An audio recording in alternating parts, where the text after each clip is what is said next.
Buenos días, hermanos y amigos, bendiciones para el día de hoy. Aunque a alguno le pueda parecer algo extraño, el asunto de confesar los pecados no lo es para nada, y además es imprescindible el que confesemos a Dios todas nuestras faltas, y es algo que debemos hacer con una actitud envuelta por la constricción y con un verdadero arrepentimiento con respecto a cada uno de los pecados que hayamos podido cometer, o al menos de cada uno de los pecados de los que seamos conscientes y de los que nos acordemos. Realmente debemos ser capaces de sentir repugnancia y aversión por el pecado, de forma que esto nos ayude a apartarnos del pecado y, en caso de caer en él, podamos ser reargüidos y rápida y eficazmente esto nos lleve al más profundo arrepentimiento. Y el arrepentirse no es solo el sentirse mal por haber pecado, sino que es llegar al deseo y la convicción de no volver a cometer ese o esos pecados. Esto se expresa muy bien en Proverbios 28:13. Quien encubre su pecado jamás prospera. Quien lo confiesa y lo deja, halla perdón. Así, de esta confesión a la cual se refiere como no encubrir nuestro pecado, en el texto leído encontramos ya los primeros apuntes tanto indirectos como directos en lugares tan al principio como en Génesis 4:9, donde hay una referencia indirecta que leemos. Y Jehová dijo a Caín: ¿Dónde está Abel tu hermano? Y él respondió: No sé, ¿soy yo guarda de mi hermano?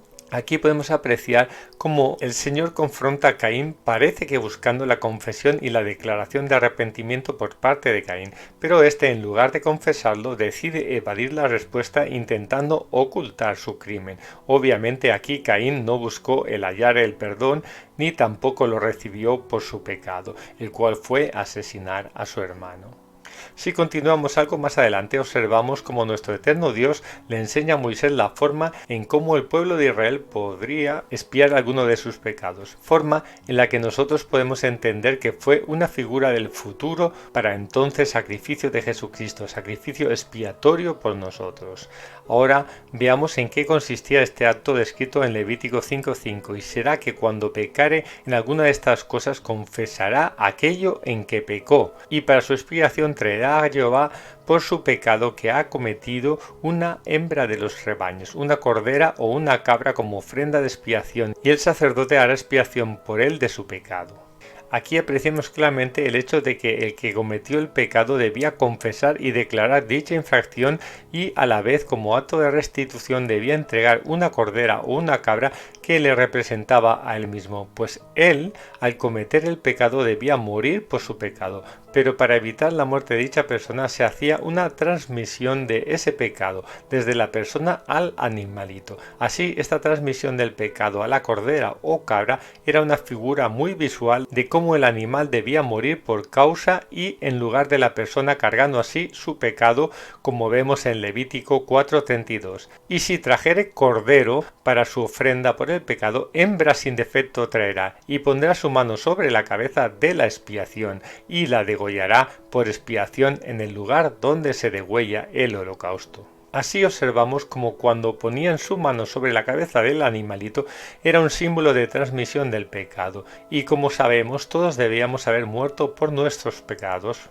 Mas para evitar esto, finalmente el verdadero Cordero Jesucristo fue quien murió por nuestros pecados al representarnos. Debido a su gran amor se entregó como víctima propiciatoria o víctima por la expiación a causa de nuestros pecados. Pero el hecho es que para expiar el pecado uno debía ir ante la presencia del Señor, ante el lugar en el que el todopoderoso Dios escogió para poner allí su nombre, que en aquel momento era la tienda de reunión y hoy día es Jesucristo mismo, el lugar y a quien se debe ir y acercarse para estar ante su presencia una vez que nos hayamos arrepentido, para confesar y realizar la entrega, la transmisión del pecado, y así Jesucristo, nuestro primer ministro, pueda hacer la expiación por nuestro pecado, como se describe en 1 Juan 1:9. Si confesamos nuestros pecados, Dios, que es fiel y justo, nos los perdonará y nos limpiará de toda maldad. E incluso en la epístola de Jacob se va más allá y habla de confesar unos a otros. Evidentemente no se trata de que a cualquiera se le deba confesar nuestro pecado, sino primero, después de haberle confesado al Señor, a aquellos contra quien se cometió el pecado, y después o incluso a la vez también a aquellos ministros o ancianos que hayan sido designados para tal servicio. Y esto lo leemos en Santiago o Jacob 5:16. Por eso confiésense unos a otros sus pecados y oren unos por otros para que sean sanados. La oración del justo es poderosa y eficaz. Aquí vuelvo a hacer referencia a cómo el no confesar los pecados es causa de enfermedades, angustia y sequedad. Además, no debemos olvidar que siempre al primero a quien debemos confesarle, pues es sobre quien primero pecamos y lo agraviamos, es al Altísimo Dios, pues todo pecado es infracción y transgresión de su perfecta ley. Así, al pecar, primero a quien afrentamos es al Altísimo Dios. Un ejemplo de esta confesión la podemos leer en el Salmo 32:5. Pero te confesé mi pecado y no te oculté mi maldad. Me dije, voy a confesar mis transgresiones al Señor, y tú perdonaste mi maldad y mi pecado. ¡Oh, aleluya! Entonces creo que quedó claro que debemos estar examinándonos y confesar nuestras faltas con el fin de ponernos a cuentas con nuestro Dios y Señor, siempre con un corazón sincero, humilde, después de pecar, acercarnos a Él, al todopoderoso Dios, con un corazón contrito, humillado y arrepentido, con el firme propósito de no volver a pecar, al menos de forma voluntaria, y teniendo presente que también nosotros debemos perdonar para poder ser perdonados por nuestro altísimo y misericordioso Dios, el Rey de Reyes y Señor de Señores. ¡Oh, aleluya! Gloria al santo, santo, santo y todopoderoso Dios. Que la paz sea con ustedes y que Dios nos guarde y bendiga grandemente en el nombre de Jesús. Amén. A Él sea el imperio, la gloria, el honor, el poder, la alabanza y sabiduría por los siglos de los siglos. Amén y amén.